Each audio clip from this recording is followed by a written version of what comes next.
well, why they gotta keep harassing you guys and bothering you guys? You guys don't do anything to bother them, because and we know that. And we know you guys clean up all your mess at the end of the day. We were here when you guys did that. And he goes, you guys are picking up trash and picking up things that didn't even belong to you. And he goes, I don't understand it. He goes, we get calls from the same people, but they keep saying it's anonymous phone calls. And I go, I'd like to have their name. And he goes, did you get the officer's name? Park Ranger. He's gonna come back. He's gonna come back to and see us. And he told us, he goes, you know what, you guys, he goes, try to get out of here. Try to get out of this park, because we get more complaints from this park than any park out there. I go, do you really? And he goes, yes, more complaints. He goes, over nothing. Oh, you guys have a basket. Oh, you guys are laying here. Oh, you guys are doing this. Oh, you guys are doing that. He goes, and we come out and we watch without even them knowing. He goes, you guys aren't even doing it. He goes, I sat over there, he goes, for the longest time this morning, and they were saying you guys were doing this. He said in that corner, he said, you guys never were doing what they were saying. I watched you guys the whole time. He goes, you guys were sitting there, just sitting on the bench. And he goes, and I turned around and I called up the station, and I told my boss, they're telling us this and this and this, but these people are just sitting there. They're not doing anything like they're saying. And he goes, of course not. He goes, just take the baskets if that's what they're crying about. Well, one of the baskets belonged to her, because the guy gave it to her, and it didn't have no, it's not from a store. He bought that basket, it's a small basket. And they took it away. The lady goes, well, I gotta check the serial numbers, and if it's not matched up for any store, you can get it back. She never even checked it. She just put it on her. Did they give you any tag or like a number? Nothing? Just took it and put it on the Was truck. that code enforcement? And the cop goes, she didn't even check the number. And I go, yeah, she did. You see what I'm saying? Yeah. He goes, yeah. He goes, I just saw that. He goes, she never checked the number. And he goes, the other basket was in the store for because it was found here. Right. But the one basket, the guy gave it a cat because he went to rehab. And when he gave it a cat, he told Cat, he goes, I bought this basket. He goes, I have no use for it now. He goes, we're going to another place after that. He goes, so you keep the basket. And he gave it a Cat. It was a small little basket. And she still didn't even bother to look at any serious. She just threw it in the truck. And the cop goes, she didn't even check that.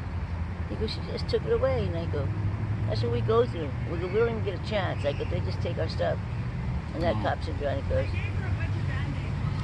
oh, thank you. This is Lenovo out here at Anaheim in the parks, and I'm with Kat. How you doing there today? Not too good, as you can see. Yeah. Pretty much everything I own right here. Yeah, you were telling me regarding your car that they took your car 2 weeks ago, or? Yeah, my daughter gave me a van when we became homeless, and she had the van worked on so that it was done tip-top shape. It was done from top to bottom. Everything worked great. They put the van in diagnostics. The van was perfect. I had 9 months on the registration before I had to go register again. I had the van maybe 6 months, and we were up around Westminster, Garden Grove area, and all of a sudden the van started having issues, having problems. Unexplained problems. A little tiny fire that started in the engine compartment, a little small thing that we put out right away, but it caused so much damage.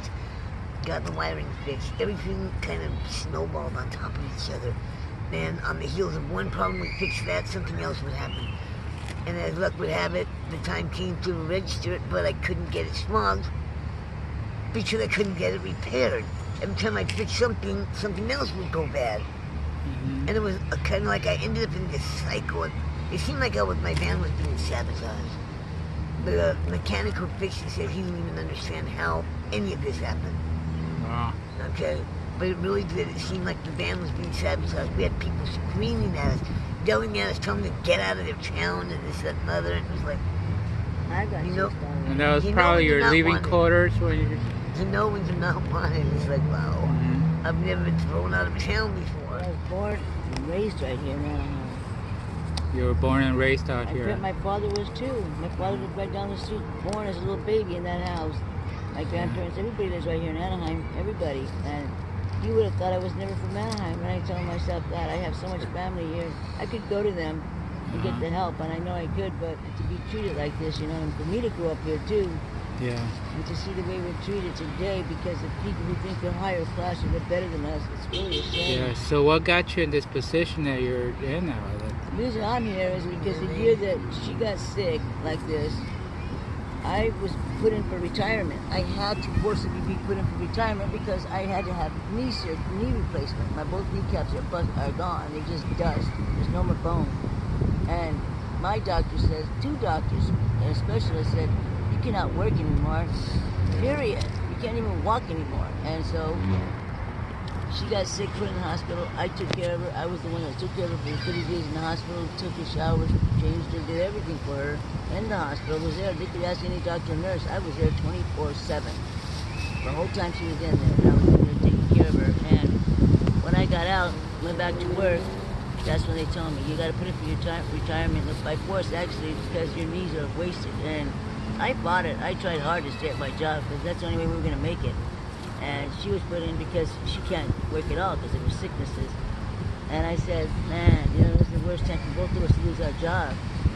And our rent went from $1,600 to $2,200. And I told her, the time that we get out of our job, they turn around and they put our rent up like this. Because, you know, she knew we had the money. That lady at the time knew we had the bank. And she would tell me all the time, why don't you guys buy property? Why don't you guys go out and buy property? Because we had 4 cars, we had a house, we had everything. And we lost it all at one time. And then what it was is we had gone to a U-Haul to move our stuff to storage. When we asked, a friend of ours told us, hey you guys, we have a RV, a gutted RV. Let us have some of your stuff. We'll put it in our RV and we'll take it to storage for you guys. They took 80 boxes, 80 cases, so they actually just took a higher percentage because they had a bigger RV. And they split with the RV. They took the RV and ran with it, and we couldn't find them. We couldn't find them, and they took my bank book, my bank account. I mean, they almost wiped me out. And the only reason I stayed was because the bank called me and said, hey, you only got $1,100 left when I had quite a bit of money left. I'm talking up there. And I turned around and I said, what are you talking about? I got 3 accounts. I don't have that. I have 3 accounts. I have pension. I have a stock. What are you talking? She's like, somebody came in here and wiped you out, this and that. And I went to the bank and I said, I have insurance on all my, I bought insurance for everything. And she's like, yeah, but we can only give you a payment, blah, blah, blah. It was too much money.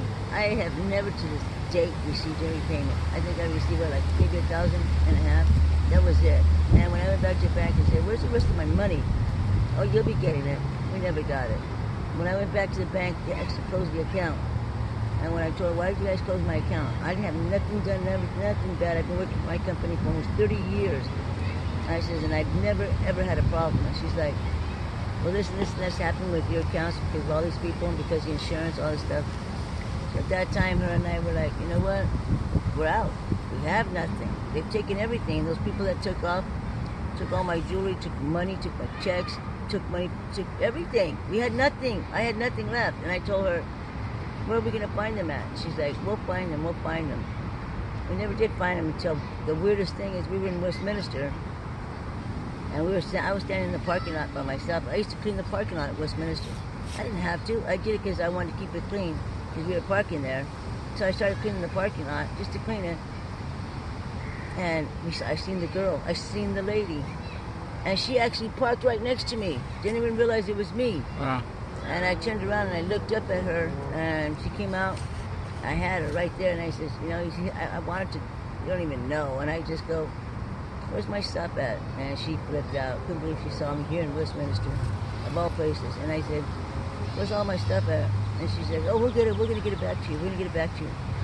And I said, you know what? I had thousands and thousands of dollars worth of jewelry. I had money. I had it all. And I go, you took my stuff. You took my accounts, man. And I started telling her.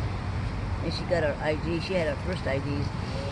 And they got these IDs used. And I told her, the police are looking for you. My family's looking for you. And I go, why would you get my stuff back? She goes, oh, I will. She disappeared again that night. They left again. And that was how long ago? What, about a year and a half ago? Yep, she disappeared.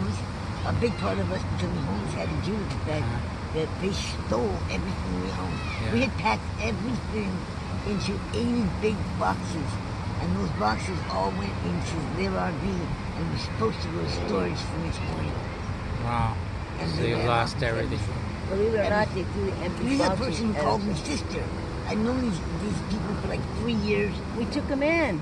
Yeah, when her husband beat her up and practically almost killed her, we took him into our home, helped her out, helped her get back on her feet, took him in because we ended up back together. I can't believe that they did this to us. I mean, I had heard some rumors that they had done some kind of shady stuff to some other people, but she treated me like I was her sister, her family. She's from Tennessee. She had nobody out here. Just backstab. And I really, really thought that she was a decent person. Yeah. And then she told me one day, I'm going to move to another state and do my career, continue my career. I looked at her and I said, what's your career? I never knew you were working. And she goes, I'm a professional thief from Walmart's. I steal all from all Walmarts get robbed from me. Wow. And I just looked at her and I go, one of these days you're going to get caught for those stealing from Walmart. How about that? And she's like, nope, I'm too fast. It comes back to haunt them. But at this point, you had your van and then you got. No, we didn't have the van at that time. No, but just 2 weeks ago,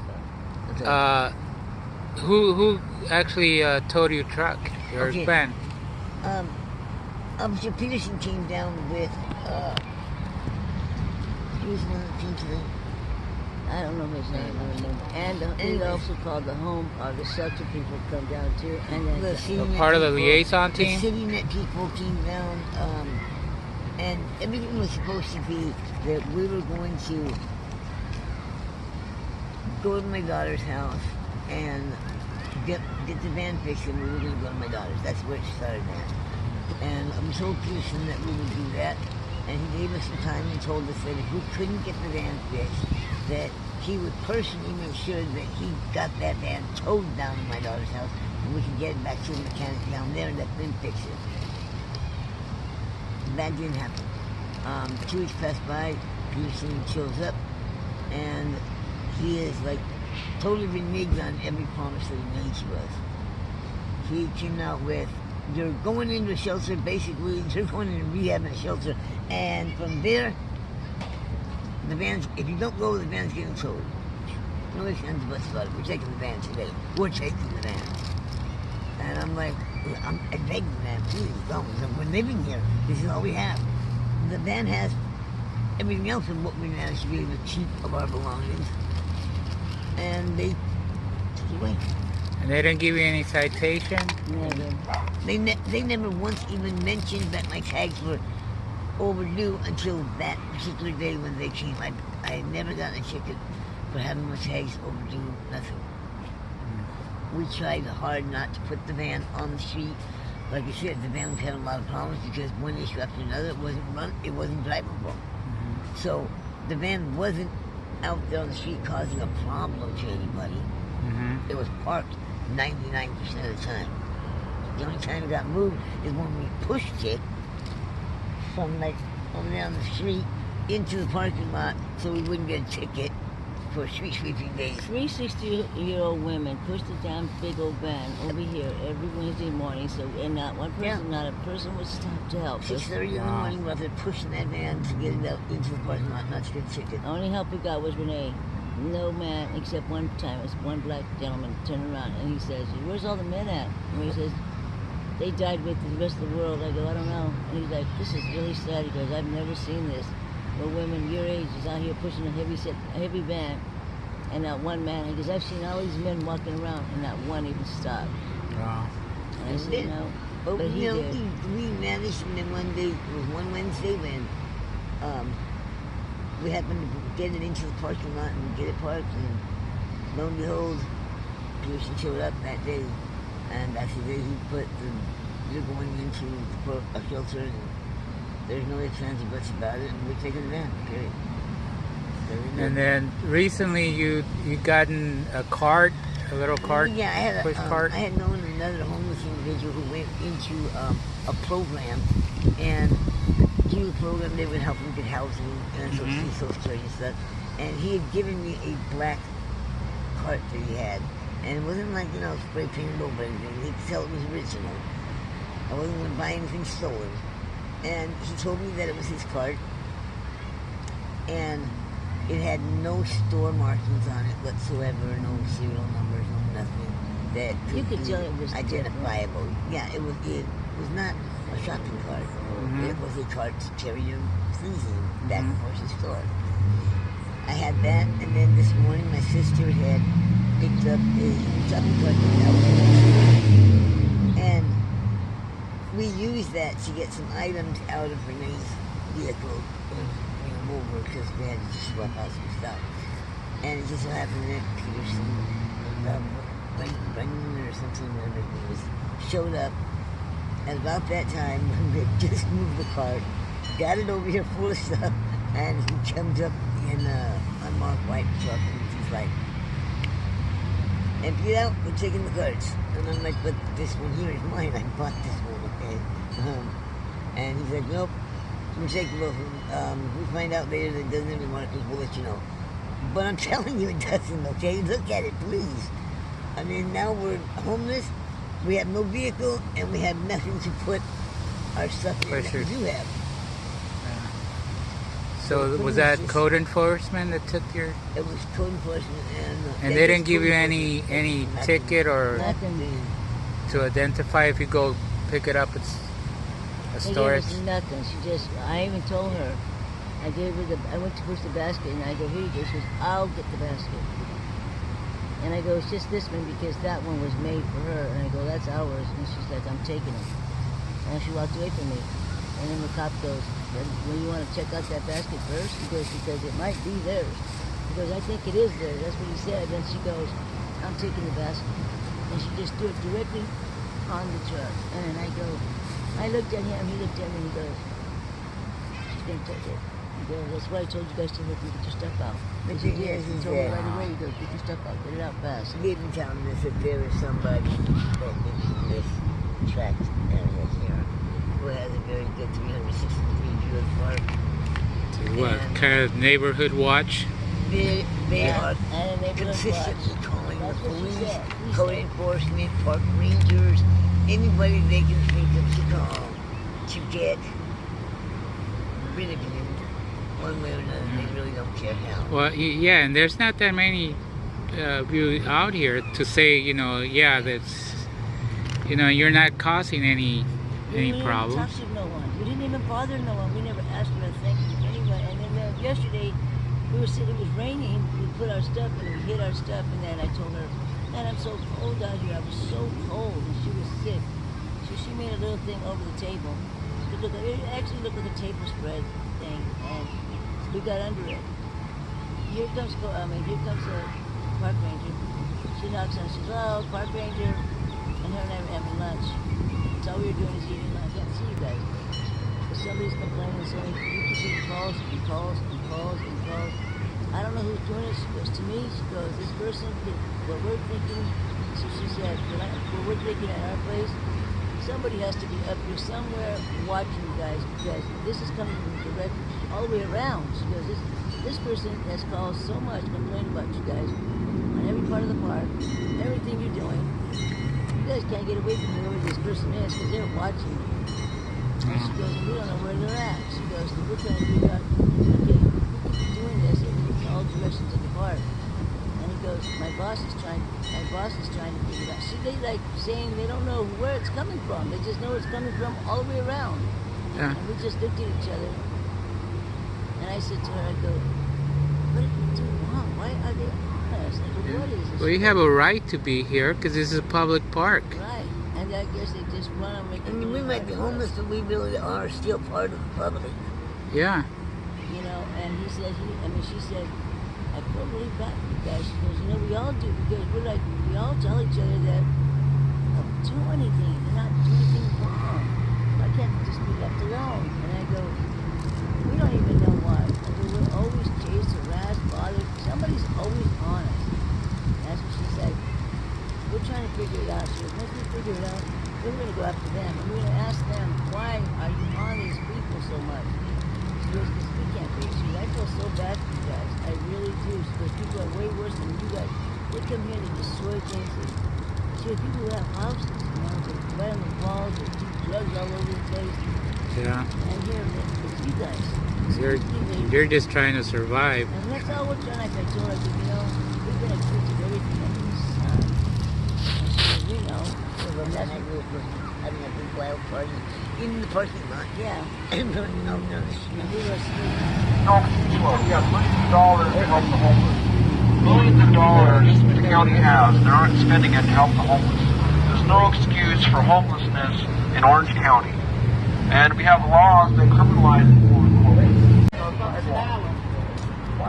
How you doing there, ma'am? Did you want to say something regarding your situation, or are you okay with that? I've been almost evicted out of my place. For real. Because I could not come up with rent. Yeah, well, that's what's happening to a lot of on Social Security, or Oh, I do live on Social Security. so I get 2 checks a month. wow. And it ain't even enough for my rent. Me and a fella are together, and we're paying the rent, and we're scraping rock bottom. I've been 29 years homeless, Oh, wow. and I just got the apartment here in May, and I already can't afford the rent. Wow, so it's pushing you Scraping back. bottom. Pushing you Yep. back. Where you living before? Over here at Kramer's place. Oh, you were at the shelter. Oh, Yeah. okay. I was there nearly a year. Wow. And they finally got us this housing, which we can't even afford. Wow, yeah, that's the thing. And what's even worse, there's an older lady, older than me. Yeah. They were trying to put her into $1,000 a month rent. Wow. And she is 70, I think 5 or 77, for real. Wow. And she says, no, I can't afford it. So when she said that a couple of times after when they offered her different options, she says, I'm getting out of here. Yeah. And she's on the street somewhere around Wow. here. Yeah, I that's never paid rent ever in my life before. I was married to my ex-husband, and he was paying the whole, not rent, but mortgage. And I signed my mortgage over to him because I couldn't even afford the mortgage. And now I'm paying $67 more a month in rent than my mortgage. Wow. Good luck, okay? Yeah. Take care. Okay, this is Lou Noble.